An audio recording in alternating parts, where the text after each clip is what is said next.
So we've talked quite a bit in the first two podcasts about um, some of the very important things in family life. How does sports fit into family life, properly speaking? Um, it makes sense that if your kids want to play a sport, and that it seems to not just be a passing fancy, like, oh, I think that looks cool, um, but there's something more to it than that, then it makes sense to just help try and get them into that. But it also seems like families can easily place sports in the place of God in their lives. Like, oh well, yeah, We see that. we have no time as a family, and we have no time for church because we got a hockey tournament out of town. We see that far too often here in the U.S. I don't know how it is in other countries. It probably is just as bad because everybody values sports kind of the same way. It's just different sports that we value. Mm-hmm. So, what I'm going to tell all of my kids is that you can play any sport and you can play any instrument you want, but you have to work at it because nothing worth loving is also not worth working towards. Mm-hmm. If you love something, it's going to hurt you. If you love something, there are going to be times when you don't like it. And there are going to be aspects of it that you don't necessarily like. And if ever my sons play in the Little League and they have the frustrations that they come to me, or if they ever play in Pee Wee League of anything and they have frustrations that they bring to me, and I'll say, probably, do you still want to play? Do you still like baseball?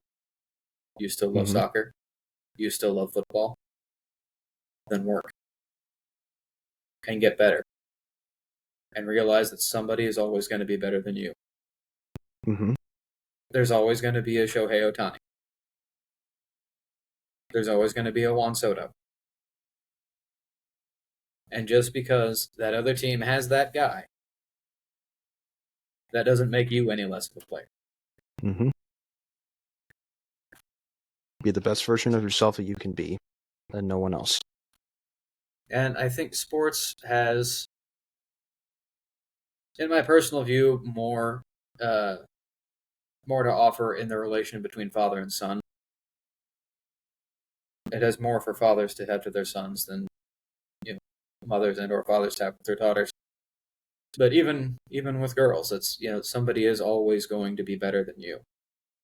If I have a daughter that wants to play basketball, she has to be okay with playing against Caitlin Clark, who is apparently so good that people actually care about the WNBA now. Basically, that's one of the things that I will have to teach all of my children if they pursue a sport. Most likely, it'll be my sons. Mm-hmm. That there will always be somebody bigger, always somebody stronger, and always somebody faster. If you want to play baseball, you got to be okay with Aaron Judge or Shohei Ohtani or Juan Soto being on the other team. Mm-hmm. You have to be okay playing against them, knowing that you don't have as much chance, but still willing to swing that bat as hard as you can. So you need to fight as hard as you can for the team, but you can't be someone you're not. To Exactly. kind of basically repeat what I said earlier. Just be yourself. Just be you, and you play to the best of your ability. Mm-hmm. And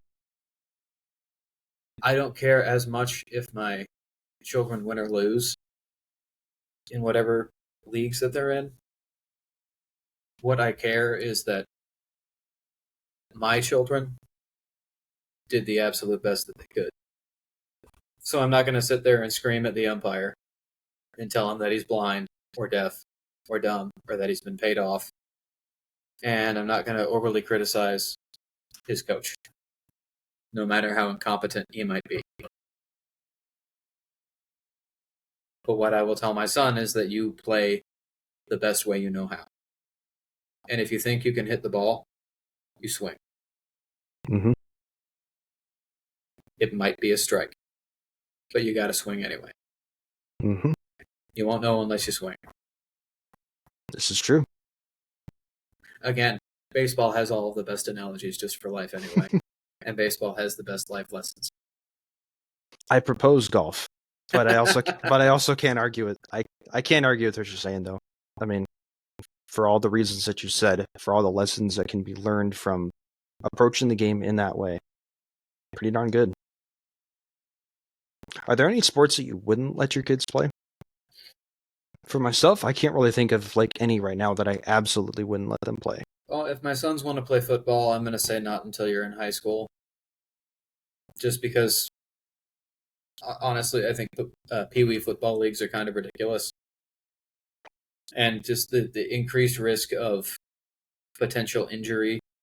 Granted, at a certain age, they're a lot softer. And, when you're 7, you can take a fairly hard hit and do okay. But it's more the risk of head injury in football that worries me with that. But I don't know that there are any legitimate sports or things that I consider to be legitimate sports that I would not allow my children to play. Just, various prudential decisions, as the case would be. Yeah. That's basically where I'm at.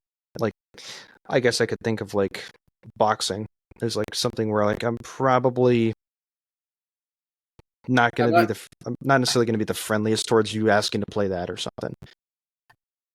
But maybe, if there's a good gym that can train you and train you properly and takes care of its people.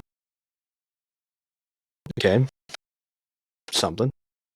I might not hope you go pro at it, but yeah, it's there's still lessons to be learned. Well, I think if at any point my kids are like, hey, one of my sons is like, hey, I think I kind of like to get into combat sports, I'm going to go, maybe.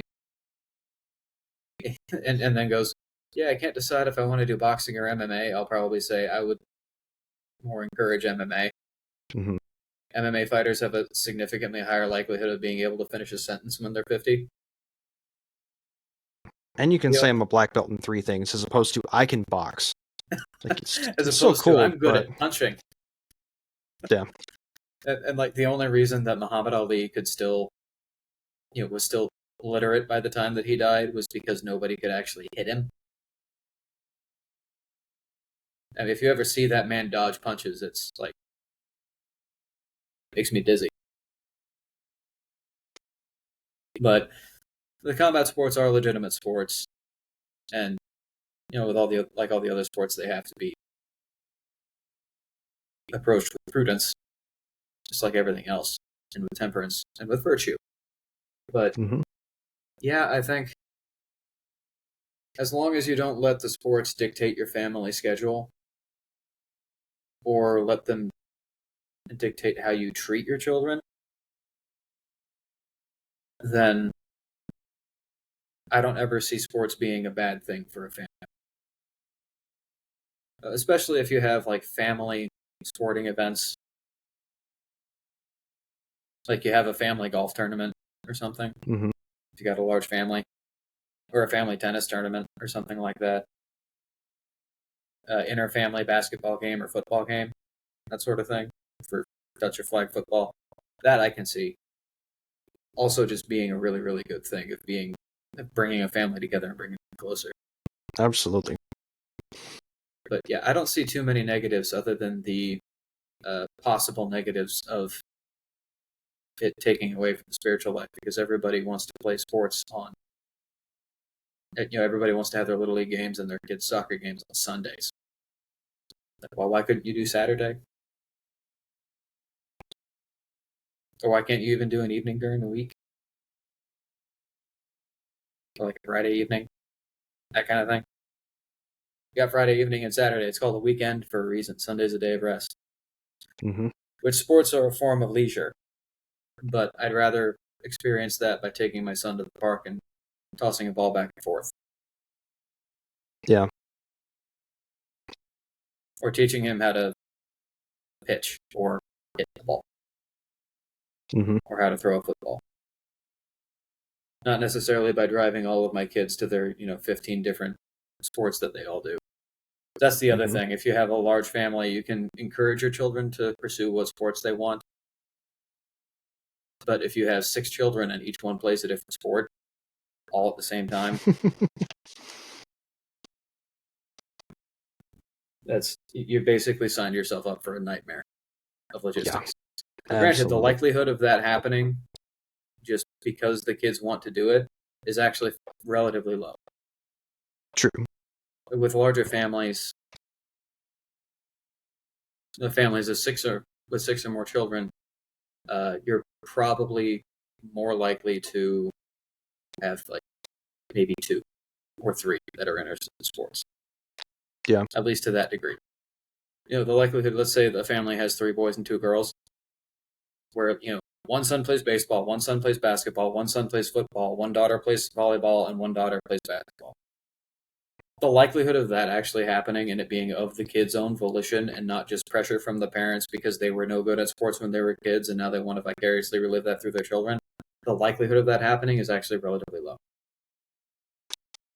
And if you have a disproportionate number of your children, if you haven't a lot of children that seem to be aggressively interested in sports, chances are it's not the kids. Chances are it's probably being heavily influenced by the parents. Maybe. Now, not to say there aren't family dynasties that happen in sports. Oh, cool. If I happen to run one, fine. I'm not betting on it. Well, like brothers can be in the leagues together. But even then, it depends. Like, your different age ranges are going to have different leagues and different practice times and different game times, and then it's basically like they're playing their own sport. Yeah. They just get to inherit some gear from their older brother. Maybe. I mean, if it's connected to the school, it might be a little bit different because all the schools are probably going to schedule it around school hours as well, based on when they do the practice. Mm-hmm. So it might not be quite as bad. It might just push back when each of them gets picked up from school. Sure. And especially if it's an actual K through 12 school that's all in one place, then they're just at different places of the same facility. So at that point, it's not quite that bad. But yeah, it can be difficult. For sure. But again, it's going to be it has to be something that you really want. Mm-hmm. Like you said,